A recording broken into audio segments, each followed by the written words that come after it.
Super star Rajinikanth ధైర్యం చేయలేకపోయారా? దళపతి విజయ్ తొడగొట్టి ముందుకెళ్లి చూపించారా? కమల్ హాసన్ చేయలేని పని విజయ్ ఎలా సాధించారు? విజయ్ కు కలిసొచ్చిన అంశాలేంటి?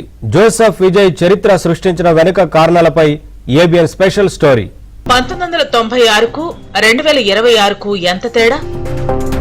రాజకీయాల్లోకి వస్తానని వెనక్కి తగ్గిన రజనీకాంత్, తొడగొట్టి గెలిచి చూపించిన విజయ్. సూపర్ స్టార్ రజనీకాంత్ పై అభిమాన జనానికి అపరిమితమైన ఆశలుండేవి. ఆయన రాజకీయాల్లోకి రావాలని, తమిళనాడులో అన్ని విధాలైన మార్పులకు శ్రీకారం చుట్టాలని రజనీకాంత్ అభిమాన సంఘాల సమాఖ్యతో పాటుగా సామాన్య ప్రజలు కూడా ఎదురు చూసేవారు.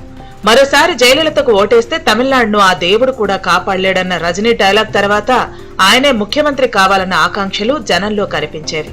అంత హైప్ వచ్చిన తర్వాత రజనీకాంత్ 10 అడుగులు వెనక్కి వేశారు. 1996లో జరిగిన అసెంబ్లీ, పార్లమెంటు ఎన్నికల్లో డీఎంకే, టీఎంసీ కూటమికి మద్దతు పలికి తన అభిమానుల్ని తీవ్ర నిరాశలో ముంచేశారు. తర్వాత అనేక పర్యాయాలు అదిగో ఇదిగో అన్నారే తప్ప రజనీ రాజకీయాల్లోకి వచ్చిందే లేదు. ప్రతిసారి మీటింగ్ పెట్టడం, సారీ చెప్పడంతో సరిపెట్టారు. రజనీకాంత్ వ్యవహారం అలా ఉండగానే మరో నటుడు విజయకాంత్ రాజకీయాల్లోకి రావటం, కొన్ని సీట్లు గెలిచి పక్కకెళ్లిపోవటం జరిగిపోయింది. దివంగత విజయకాంత్ కుటుంబం ఇప్పుడు రాజకీయాల్లో కొనసాగుతున్నా పెద్దగా సాధించిందేమీ లేదు. మరోపక్క రజనీకాంతే ఏమీ చేయలేకపోయినా తాను సాధించి తీరుతానని కమల్ హాసన్ రాజకీయాల్లోకి వచ్చేశారు. మక్కల్ నీతి మయ్యం అన్న పార్టీ పెట్టి టోటల్ ఫెయిల్యూర్ అని నిరూపించుకున్నారు. ఎమ్మెల్యేగా కూడా గెలవలేకపోయిన కమల్ హాసన్ ను ముఖ్యమంత్రి స్టాలిన్ పిలిచి మరీ రాజ్యసభకు పంపారు. ఆయన పార్టీలో కమల్ హాసన్ ఒక్కరే పదవిని అనుభవిస్తున్నారు. 1996లో రజనీకాంత్ వెనక్కి తగ్గిన తమిళనాడులోనే 2026లో విజయ్ 4 అడుగులు ముందుకేసి మరీ తనేంటో నిరూపించుకున్నారు.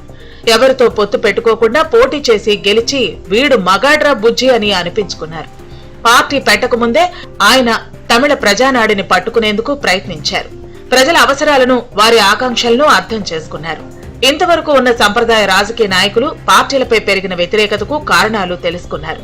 ప్రజలకు సహేతుకమైన హామీలు ఇచ్చేందుకే ఆయన మొగ్గు చూపారు.